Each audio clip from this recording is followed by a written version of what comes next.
दोस्तों, मैं कई दिनों से बहुत व्यथित हूं और इस बात को लेकर बहुत चिंता में हूं कि देश किस ओर जा रहा है। किसको यह अधिकार मिल गया कि किसी की अभिव्यक्ति की आजादी को खंडित करे, किसी की व्यक्तिगत पहनावे को रोके, उन्हें टोके। यह कैसे संभव है? और यह बिल्कुल गलत है। अगर ऐसी किसी संस्थान में इस तरह का कोई अनुपालन करना है, किसी गाइडलाइन का पालन करना है, तो बड़े तहजीब से यह कार्य कराया जा सकता था। लेकिन इसे विवाद में लाने वाले लोग कौन हैं? कौन लोगों ने इसे एक अलग रंग दे दिया, जिसे हिजाब बनाम भगवा कहा गया? क्यों कहा गया? ये हालात कैसे पैदा हो जाते हैं? इसी पर ये 4 पंक्तियां प्रेषित हैं आप सभी को। आप लोग गौर फरमाइएगा और बताइएगा कि क्या इसमें सही न्याय किया गया है। बानों के हिजाब का विवाद क्यों बढ़ा रहे हो? मानो मेरी बात, यह तो व्यक्ति की आजादी है। बुर्खा पहने पढ़ने आई हैं अगर जो बेटियां, जानो कौन सी वजह से ये हिजाब बांधी हैं। तन बदन पे लादा उसने धर्म का लबादा है, ये तो जान लो कि इसमें उसका क्या इरादा है। चुभ रही हैं बेटियां जो ना लजाती मर्दों से, वो भी क्यों खटक रही हैं जो हिरी हैं पर्दों से।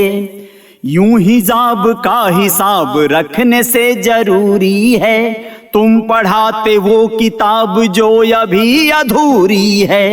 उनको पढ़ने और आगे बढ़ने को प्रेरित करो, शिक्षा दीक्षा की प्रखर ज्योति उन्हें अर्पित करो। वो जो आई लांघ दहलीज घर की पढ़ने को, उनको उकसा रहे हो भगवा भय से लड़ने को।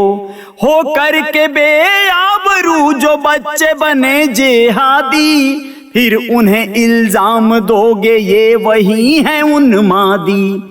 परिजनों ने उनके जो उनको सबक सिखलाया, पर्दा और हिजाब को विरासत में उसने पाया।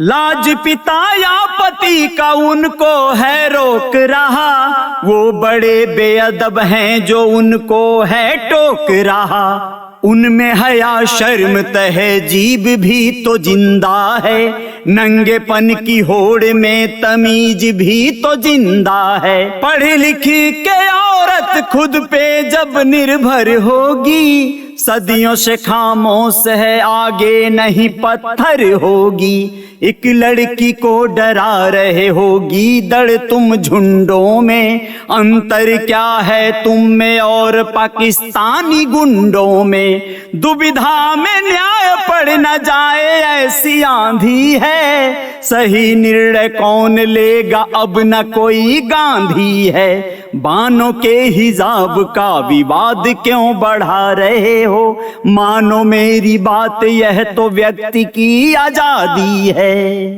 दोस्तों, ये चंद पंक्तियां अपने आप में जो भाव दर्शाती हैं, जो मेरी व्यथा है वो ये है कि जो वो लड़की कॉलेज कैंपस में स्कूटी से उतरती है और अकेले ही आगे बढ़ रही है कॉलेज की तरफ, और उसे कुछ लड़के उसके सामने जिस तरह धार्मिक नारे लगाते हुए आ जाते हैं, यह उचित नहीं लगा। उस लड़की के मन मस्तिष्क पर आजीवन जो बातें अंकित हो गईं, जो छाप छूट गईं, वो बड़ी होकर क्या करेगी?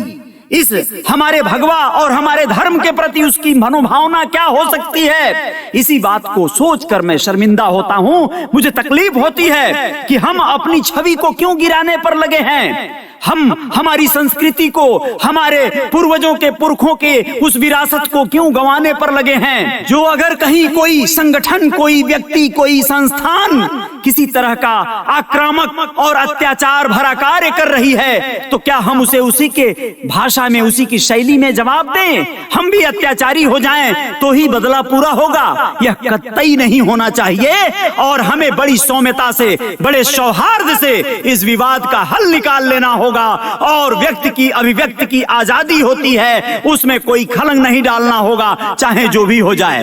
बाकी बच्चों के कैंपस की बात है, उस परिसर को ही इस मामले को सुलझा लेना चाहिए, लेकिन उससे बाहर बात निकल चुकी है। इसे राजनीतिक रंग देकर तमाम नेता और पार्टियां जो आज तूल पकड़ा रही हैं, सब अपनी अपनी रोटियां सेकने में लगे हैं। मैं ये नहीं कहता कि हिंदू जो पार्टियां हैं, हिंदूवादी जो पार्टियां हैं, वही इसमें अपने लोगों को सह दे रही हैं। मैं ये भी कहूंगा कि जो अल्पसंख्यक समुदाय है, जो मुस्लिम समुदाय है, उसके नेतागण भी इस मामले को तूल देने पर आमादा हैं। ये सरासर गलत है, बिल्कुल राजनीति नहीं होनी चाहिए, इसमें जय जयकार जारी रहेगी। बहुत बहुत शुक्रिया। आशा करता हूं कि इस विवाद को जल्द ही ठंडे बस्ते में डाल दिया जाना चाहिए और जिन बच्चों के मन मस्तिष्क पर मैल जमी है उसको छुड़ा देना चाहिए और जिनके मन मस्तिष्क पर डर और दहशत हावी हुआ है उसे भी सुरक्षा मुहैया कराते हुए यह महसूस कराना चाहिए कि तुम निर्भीक हो और अपने शिक्षा दीक्षा के कार्य को करके आगे बढ़ो। जीवन में जय जयकार होगी।